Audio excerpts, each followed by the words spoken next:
Hi everybody, it's Pam with Silver and Sparkles, and I have a new tutorial for you today. We are going to make one of these, which is like a Billfold ephemera pocket.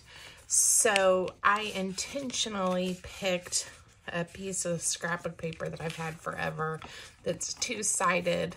It's a kind of a cardstock weight, but really doesn't always match or go with my junk journaling aesthetic that I'm into these days. I've probably had this paper since my kids were little and they're now in their 20s.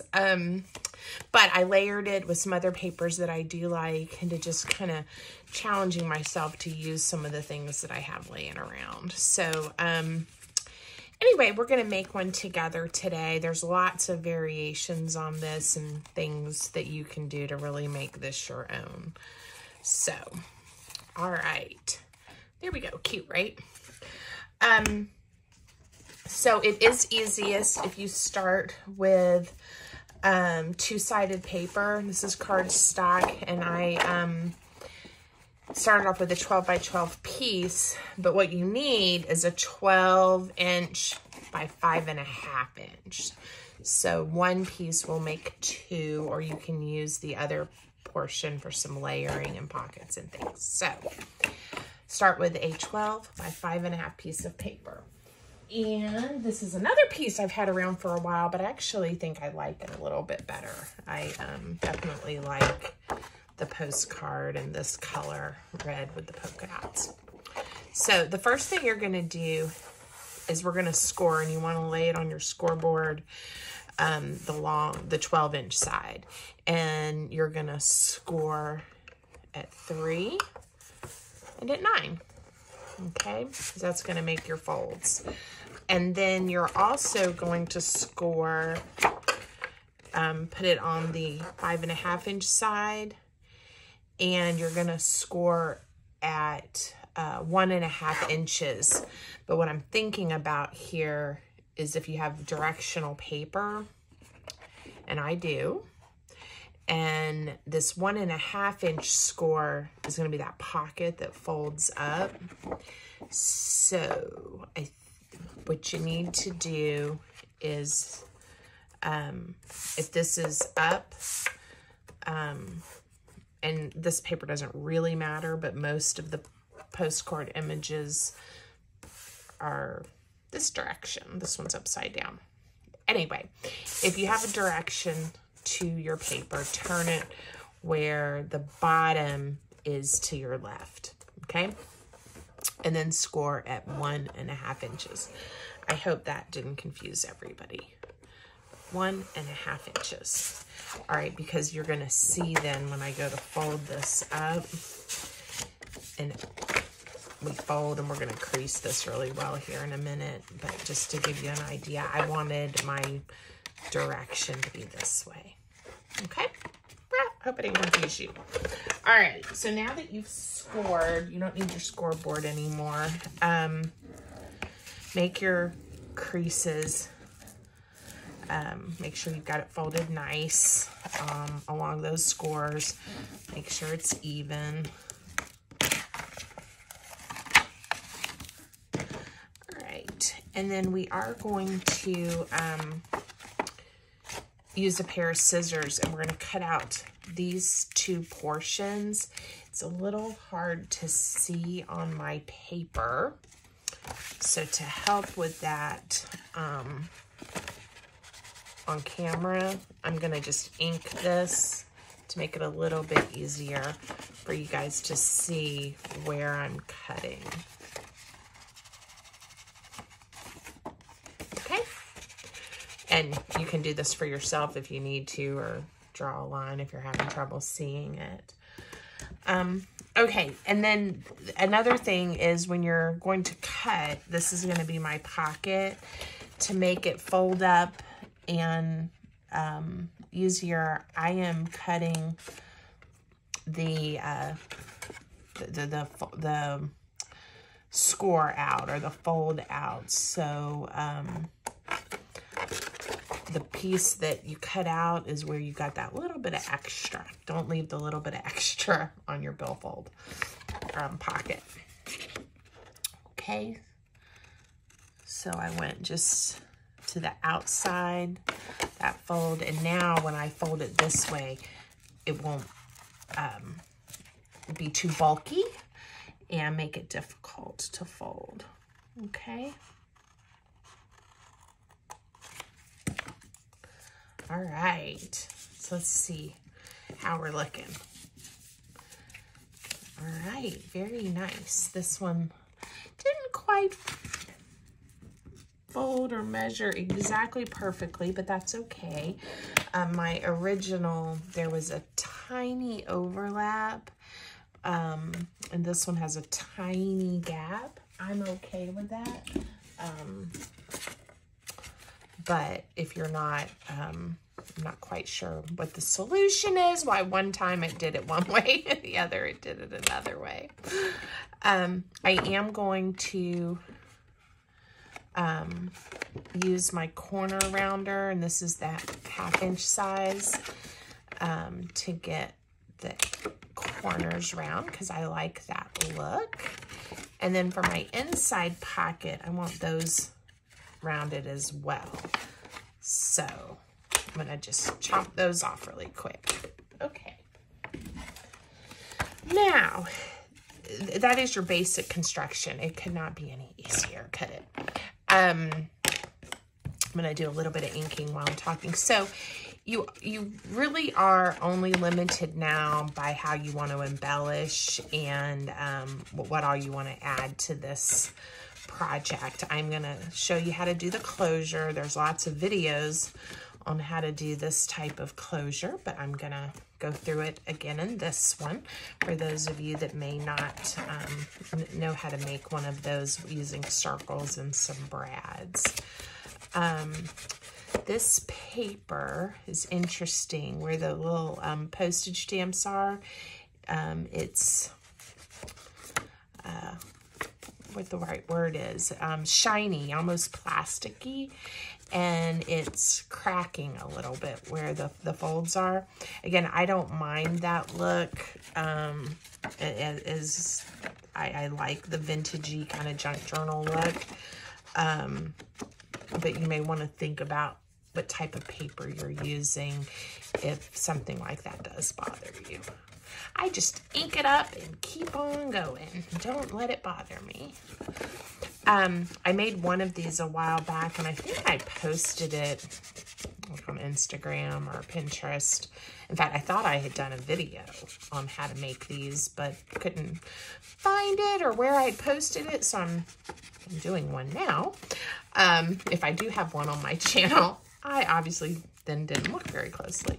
But you could, we could even stitch. If you like to sew on your paper like I do, you could head over to your sewing machine and do some pretty stitching. I'm not going to for this video, but you certainly could. Now to make this one big pocket, I'm just adding a thin bead of glue. And I'm using my art glitter glue, just this one. And then I just put it in the tiny bottles. And that's our basic construction. And now we have a pocket. Now we could add some corner pockets here in our one that I made just as a prototype. I added some pretty papers and some embellishments, but didn't add extra pockets here. You could also, we could put journaling paper to have journaling spots would be kind of fun. Maybe we'll do that on this one. But again, anything you can think of, you can do on these. So we'll just start embellishing this one and see where we go. Okay. So first let's make our closures, because one thing is when the type of closure I'm making, we're going to use a tiny brad, and then any layering or anything we do on this side, it would be nice to then cover up the brad. I did not do that when I was making this one. I laid this paper down first and then worked on my closures. So then I went back and I put this faux stamp over the brad in this circle embellishment, which worked out great too. but I'm thinking ahead this time, and I'm going to do the closure first so that my layers on the inside cover it up. And again, you could leave the back of the brad exposed if you wanted to. It's again up to you. So how to make the closure. You do need, or to make the kind I'm making, we're going to do a 1-inch circle. So we need a 1-inch circle punch. And again, we could use the scraps of the papers here, which I think I'm going to do, and make them with the red or the burgundy, whatever color this is, polka dots. I like that. And then I just need some type of scrap to add to thicken it up. And I'm doing 3 layers. So one decorative, and then one of the white to give it some thickness, and so that when we put it on there, it's nice and sturdy. Now that's very weird. I used the exact same punch. You guys, oh, it's because I picked up 2. I'm like, guys, how in the world did the same punch 2 different size circles? Fun, funny, funny, funny. Okay. My mind was about to explode there. That just was very odd to me. Okay, so any scrap that you have laying around will work to get the thickness that you want. I'm going to let that dry for a second, and then we're going to, of course, ink around the edges. I'll just do this one. All right. Now, to poke the hole in these, if you have one of those teeny tiny little hole punches, you could certainly do that. I am going to use, let's see, it's here, my paper piercer that I use for like bookbinding and stuff, because I don't have one of those teeny tiny hole punches. My hole punch would be bigger than I'd want it to be for the brad to go through it. Okay, and we're still going to need that to punch a hole here as well. Okay, whew. Do you guys think it's time for me to put a new sponge tip on this? I think it is. Let's just get a new one. This one's really shedding a lot and has been very well loved. I tend to go through these. I've tried different ones, the ones that are flat, the ones like I have on here right now that are round. Honestly, I tend to get what I have a coupon for or what's on sale. I haven't really found a big difference between them. The one thing is the flat one thing I like about it is it'll stand up. And this round one, it does not stand up. But, so next time I'm probably going to buy flat ones, but I'm going to use these round ones up first since I have them. Okay. Nice. Nice, nice. And it's nice to not have it shedding everywhere. Okay, so now what you need to do is take your 2 circles and position them. You could measure and get it exactly perfect where you want it. Again, up to you. Do you want to be careful not to go through the back of your little billfold here.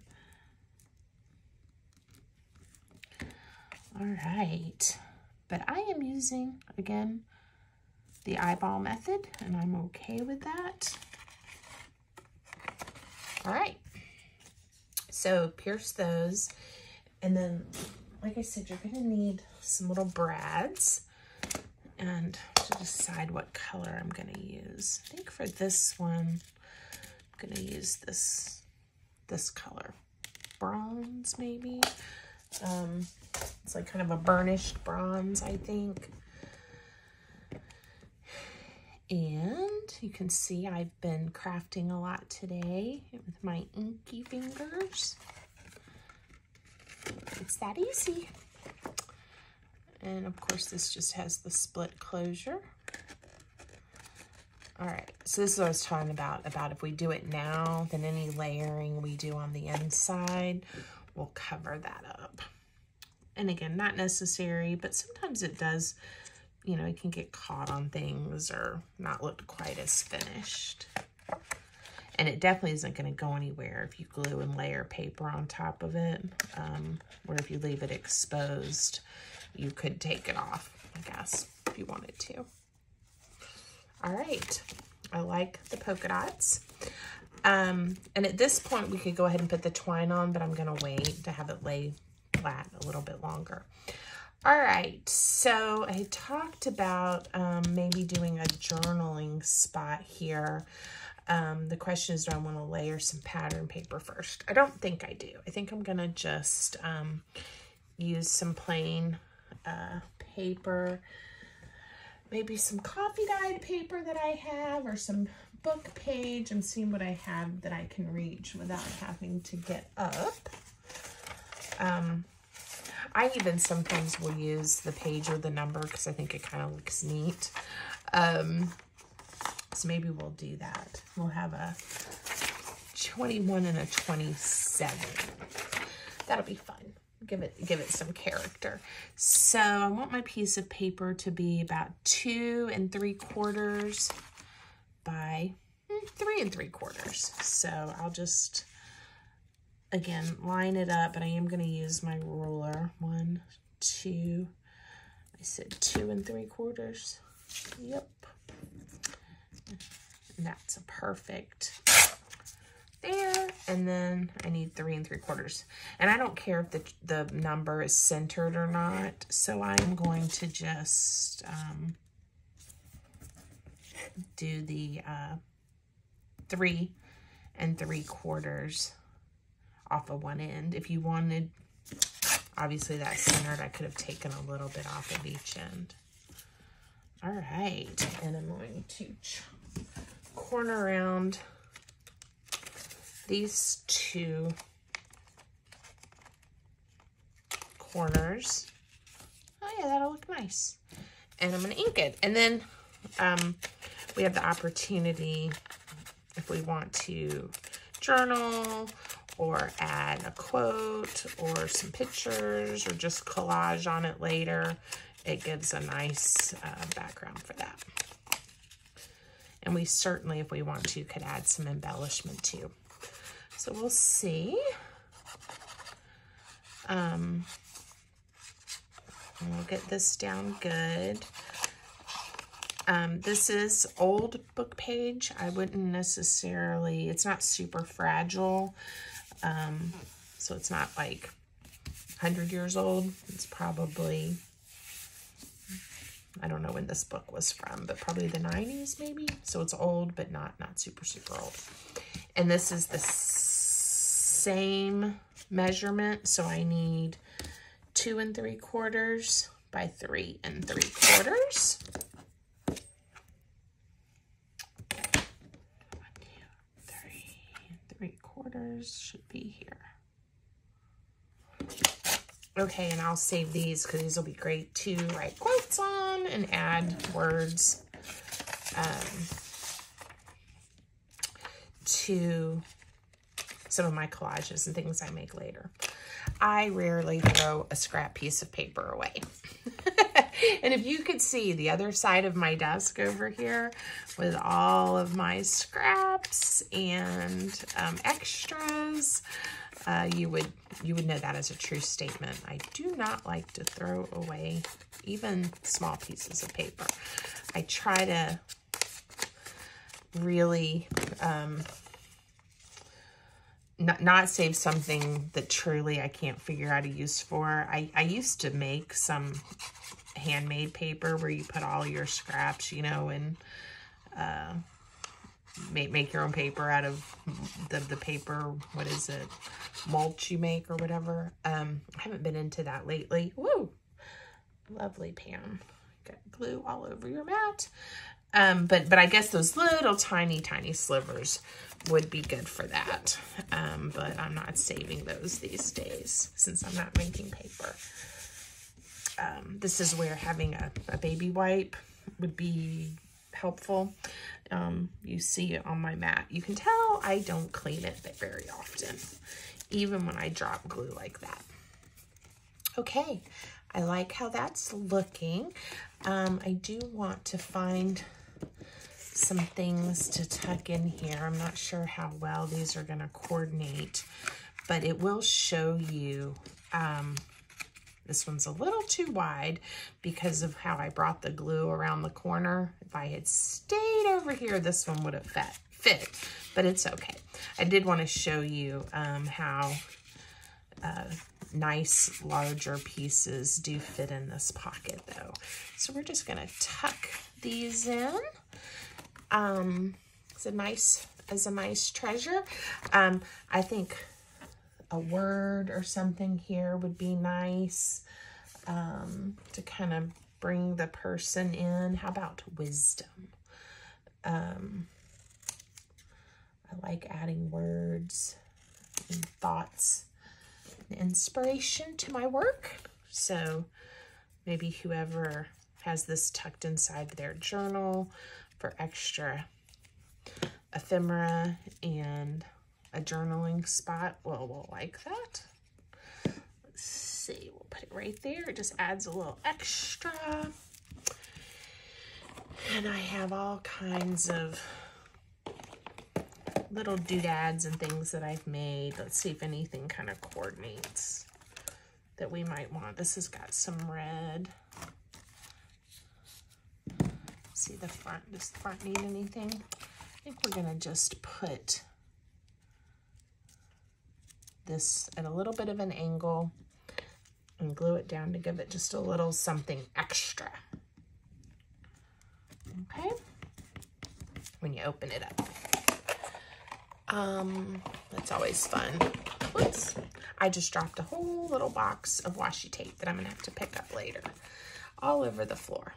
Okay, now we could keep going. We could keep embellishing and adding layers, pockets, whatever, but we're gonna stop. I am gonna show you really quick how I put the twine on to make this cute little billfold close. So, so it doesn't go anywhere, I am going to, sometimes it's hard to know which end you're supposed to unwind these from, so sometimes I'll trim it really short. On ones that I make for myself, I just try to remember, pull from the right. Sometimes I'll put a knot in the twine, like I said, or we could trim this one really short so it's obvious. Again, it's a personal preference on what you want to do. I kind of like having both tails. All right, so we're going to call that one done. So real quick, this was our original.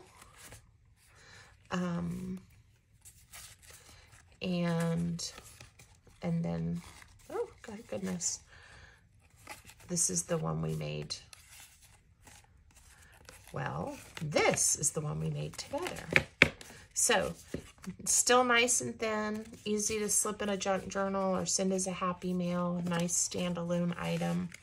So, anyway, if you make one, I hope you let me know what, show me what you made and let me know what you think. And I hope everybody is inspired to maybe use up some of that scrapbook paper you might have hiding somewhere in a drawer. So, have a great day, friends. Bye.